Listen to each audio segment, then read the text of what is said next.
It's hard getting older, but there's some silver linings. I'm a lot better at spotting prostitutes now. For 3 months, I lived on a street filled with them. I had no idea. Every single night, I would go, "Ma'am, these ladies cannot catch a cat."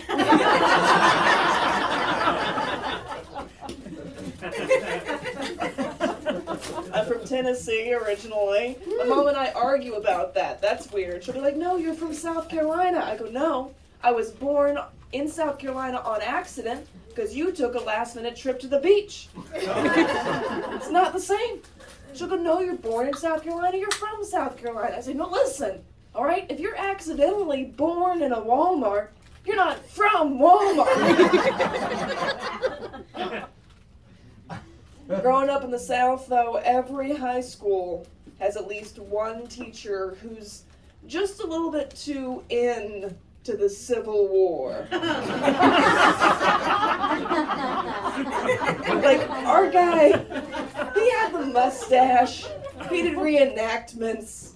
Twice a year, the school would let him bring in a cannon. It's too much. And I remember anytime he got to a chapter, even a chapter that just vaguely referenced that war, he would go, "You know, more Americans died during the Civil War than in any other war in history." And I go, "Oh, wow. It's almost as if we were fighting ourselves."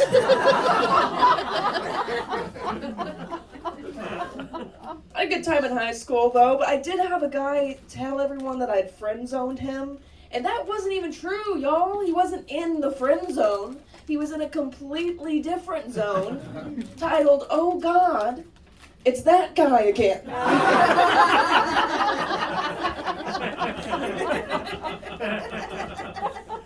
In college, I was in a sorority, and sororities, I know they have a bad reputation, but I owe those women a lot, because if it wasn't for those girls, I may honestly still believe that I can't black out. And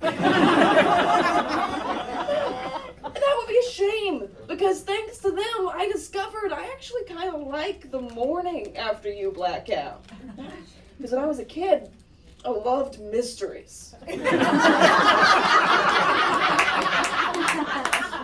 And the morning after you black out is the only time in your life where you get to be the lead detective and the victim.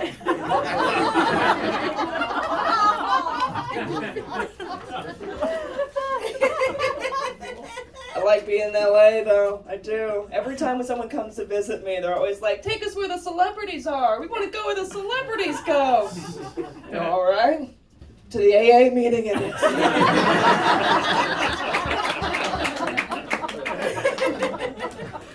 I want to get in that carpool lane so bad. I do, but I'm a coward. Yeah. And a friend of mine got caught with a mannequin in his car. How are you going to talk your way out of that? Cop pulls you over, like, "Do you want to tell me why there's a mannequin?" "Oh, he's dead. We were on our way to the hospital. Now we're not." So I had an idea. I noticed it says 2 people in the carpool lane. Doesn't specify 2 adults. Yeah. So I got a baby on board sticker. And I even got a car seat so that when a cop pulls me over and goes, "Ma'am, do you want to tell me why I'm in the carpool?" I go, "Shh." Baby is sleeping.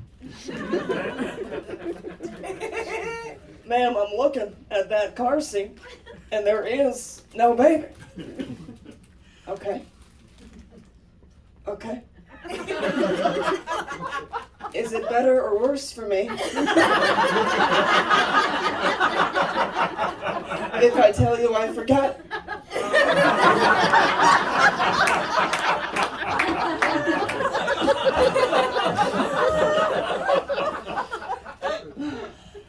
Trying to get better at things, going to the gym more. And you know that thing in movies where someone's like running the treadmill and they trip and they get thrown off at top speed? That hurts.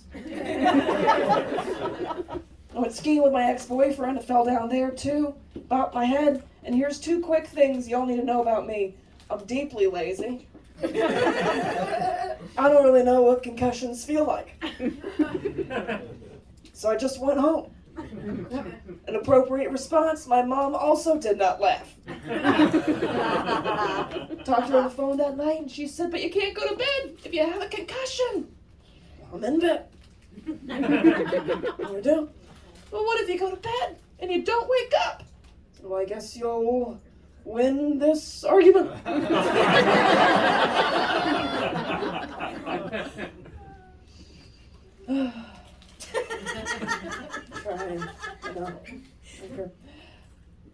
Trying, it's tough. The world's a tough place, and you have to be tough as well. But you ever spend so long, like, trying to be tough that your emotions just, like, sneak up on you? Right? Like, I'll be watching a commercial, and it turns sad, and I'll just go like, am I a little bitch? And I was thinking it over, and I was like, oh, I'm kind of sensitive. Like, I can't even watch old cartoons. I feel too bad for Wile E. Coyote. He's starving. Some jerk roadrunner keeps running around taunting him, and whoever is running Acme, supplying him with all these missiles, needs to be fired. Give him a sandwich. Please. Can't watch Yogi Bear either. That bear's got low self-esteem. He's always running around, trying all these different schemes to get the basket, never tries the one true scheme, believing in himself.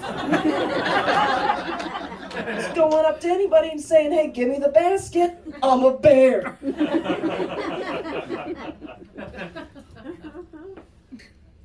I went out and I bought a book called How to Get Organized. I don't know where it is. I like to read, though. I love Harry Potter. I love that series. Yeah. People are saying now that J.K. Rowling is problematic, and it's one of those things, it's like, I don't want to see it, but I could see it. Because you have to remember, Harry Potter is such a well-thought-out book. Like, even with the etymology, they have spells that are Latin-based in origin that they use more at school, just like the words we use at school, like university.